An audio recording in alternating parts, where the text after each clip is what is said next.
Hello there, and welcome to the week that was, presented by Go Get It. Facebook.com/slash Go Get It Cars, Twitter.com/slash Go Get It Cars. If you don't already follow us, here's what I do. I have bots that scrape Craigslist.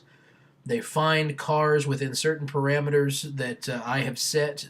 They feed back to other Twitter accounts such as Twitter.com/slash Rare Cars and Twitter.com/slash IsJ10 and Twitter.com/, Petrol Bangers.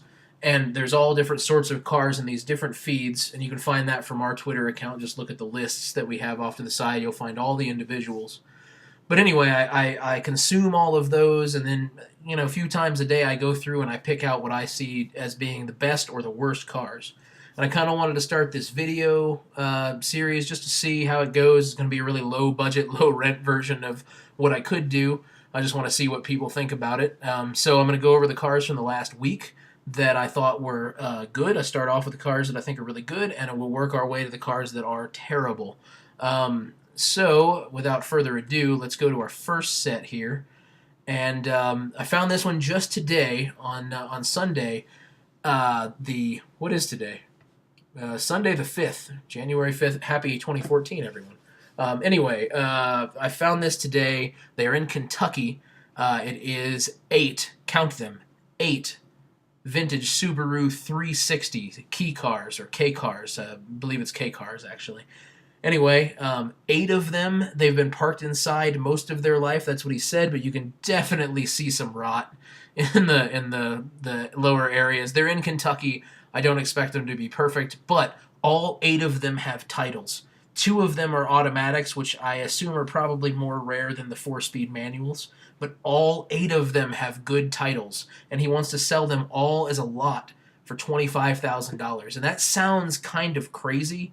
That is a lot of money for a lot of very tiny cars, but I gotta believe that there's at least 5 restorable cars in this bunch, and a restored Subaru 360 can go for pretty good money, even though they are not much of a car. So, very cool find. On to the next good car. This is a Crosley, and I don't really know a whole lot about this car, actually. I can go ahead and open up the Craigslist listing. Oh, it's a Berkeley. I'm sorry, not a Crosley. What am I saying? Yeah, so what I take it is that Berkeley was all fiberglass, like all kit car basically, but they were maybe handmade fiberglass cars. Not really sure, but this one is just damn cool. It says there's only about 100 known to exist, and I would believe it. I've seen one in person, I think. I'm not sure if it was one of these or something, but I'm fairly certain I've seen one of these in person, and when they are completely done the right way, very, very awesome car. And for $5,500, that's a great project for somebody. So, posted that one to the good stuff. Now let's go back, see what we got next. Ah, yes, this one's here close to me. This used to be a GT6, a Triumph GT6. I believe 72, he says. Yeah, this car used to be a GT6 coupe, cut the top off of it to make it into an SCCA race car. He's been champion in the region for several different times, dating back to 1990. It's completely been gone through. The suspension's been completely reworked. It sounds like it probably has some tubular stuff in there. It's just been moved and just set up to make it a better geometry for the suspension than it was from the factory. And just everything about it has been done to make this into a true race car, and I think it just looks mean, man. That is a mean-looking car. What has he done to the engine? Anything? Yeah, that's right. It's a 215 V8, so it's got that Buick Rover 215 V8, and he says it'll rev to 7,200 RPM, which is just crazy. I'd love to hear the thing run. Onwards. Ah, yeah, a 71 Saab 9.6 V4 non-two-stroke, right? 71. Boy, I can't remember. I don't think that's a 2-stroke, though, but I'll probably be wrong about that. Somebody will probably correct me about that. But I just think these are awesome, and this one is super clean, inside and out. Just a great-looking little car that you could drive to any car show any weekend and have a bunch of people think that it's totally awesome. It only costs $5,000. It's in New Hampshire. So that's a perfect example of why I do this, because there's these cars out there that some people may not know about, and they think of a collector car being a certain type of car, and it can't be outside of the range of, these years, and it has to be American, or it has to be European, or whatever. And I just think cars like this don't get the attention they deserve, because this was a groundbreaking car. If you've ever seen the seats in these, like, the headrests in that car are like giant alien heads, and this is 1971. You want the future. Saab was giving you the future in 1971, and in a good way, I think. But this obviously isn't what we drive around in now. But man, that's a cool car for $5,000. A really cool car for $5,000. So let me head back to the list here. Oh, 67, another Volvo. Not another Volvo, but another Swedish car. A 122S station wagon, and I absolutely love the 122 wagons, the Amazon wagons, and this particular one, again at $5,000. I believe they don't have any pictures up close to the interior, but it looks like it's got a nice tobacco interior. Could be ripped or whatnot. It says green vinyl seats. They really look like they're sort of tobacco-y from here, but no matter what it is, they're going to look really good inside of that car with that paint on it, and looks like a really, really good car. Another one that would be great to drive around daily and then drive to the car show on the weekend and have a bunch of people talk to you about it. Next up, a 69 Datsun 510. Definitely a project. not looking like a complete car, but for the price, $2,900. I don't know. I don't really think that you could beat that for a solid California 510, and especially a 69 like that. So. It's got a 5-speed too, so a good start for a project, I think, and the right price for that too. Next, the Der Trabi, 74601 Trabant, and what can you say about the Trabant? It's made of plastic.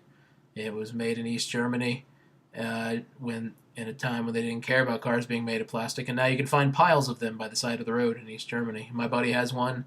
I think it's the coolest little car that you could possibly own, because it's just so strange. No one else is really going to have one at the car show, right? You will be the only one, and for $2,500, that's a pretty cool thing, right? Not a bad price to spend to be the only person at the car show with one of those. I'm moving into the bad stuff now. This one isn't so bad, though. This is 59 and 60 Morris Minors in Oklahoma, so they're rotted into the dirt, but I really love this picture, so that's really why I chose this one. But, $1,200 for two cars that are mostly complete, who knows? Still might be worth a call if you're into that sort of thing. Not really my cup of tea, but a lot of people like to hot rod these, and I think you could really make one look cool if you tried, but it would take a lot of work. This is a finger plate. That's the only reason why it's in here. It is a BMW E30 325, but I call this the traditional finger plate. I see this a lot on Craigslist, and I post them whenever I find them. Somebody holding their finger up in front of their license plate to obscure it because they think that protects them from something somehow. It doesn't, and it makes for a really funny picture. All right, this probably should have been higher up in the list. This is still a good one. This is a 62 Go-Go Mobile. And I'm probably saying that wrong. Go-Go Mobile? I don't even know. TS250. It's a coupe. I believe they were either all coupes or convertibles, and they had a van, too, that I'm not sure what totally got imported, but this is really cool for $3,850. It definitely needs restoration. It is rough as all get out, all over, but, and it's been deleted. So never mind, you can't have it anyway. A lot of these are going to be that way, and I don't care. I think I just post them just so people can see the car, and maybe they find it through me and they go and buy it, and maybe they don't, and maybe somebody else finds it somewhere else. But at least you saw it, at least you know they exist, and if you find it striking, as obviously you do with this car, then maybe you'll look for one yourself later. So now we're getting into the bad stuff. This is just terrible. I'm not really sure if it's supposed to be... It wants to be a drag car really bad, but it kind of looks like a dune buggy too. It's got a big wing on the back. It's just awful, and... yeah, just like this guy says, way too much chrome and paint to be a rat rod. But that's what they marketed it as. They said it's a rat rod. And also, it's deleted. So somebody went and scooped up that sweet gem, right? They just couldn't contain themselves. They had to take whatever cash this guy wanted and just throw it at him for this beautiful pile of awesome. This thing. Oh my God, this thing. So this is a 320, it's a 528e convertible, a custom convertible, meaning they cut off the roof. It does say East Side, I believe, is what it says there, with a big E on the back. Some sort of awesome painting on the hood. It's been lowered by someone probably burning the springs and sitting on it. Has an awesome wing in the back. It's just all around amazingly bad. It's in Dayton, which I assume is Dayton, Ohio. I don't think it's going to be. Yeah, that's Dayton, Ohio. Custom paint job, they say. Custom chop top convertible. Custom spoiler. A badass ride. One of a kind. Very rare. But all it needs, fellas and ladies, it needs a front right strut and a tire. And that's it. That's all that thing needs. And you are good to go. Next up, oh my god, the monstrosity of the year. It's listed as I believe he calls it an international, and it's gone now. He calls it an international. This thing came up once before. It got put on Jalopnik or maybe a couple other sites and whatnot. But he took an international truck and he set it down on top of a Pontiac Grand Am and just bondoed it in. And he talks about it like this is just what people do. This is just a rat rod, and now it is an international rat rod. It just happens to have the running gear of a 1996, 7-ish Pontiac Grand Am. And that's just the way you build a rat rod. So there you go. Anybody who wants to build a rat rod, this is your inspiration. And that's it. That's all I got for this week. So I hope you enjoyed the trip down what I had, what I put out there. And remember to hit up. I'll put links in the description of the video. But remember to hit up Facebook.com/GoGetItCars and Twitter.com/GoGetItCars. And through those two channels, especially the Twitter account, you can find all of the other accounts that I use to find these cars. And don't think that I sit around and actually cruise Craigslist all week and look for this stuff. I used to do that. But that's why I do this now, because it's so much faster. So thanks a lot, and let me know what you think about the video, and that is all. Bye-bye.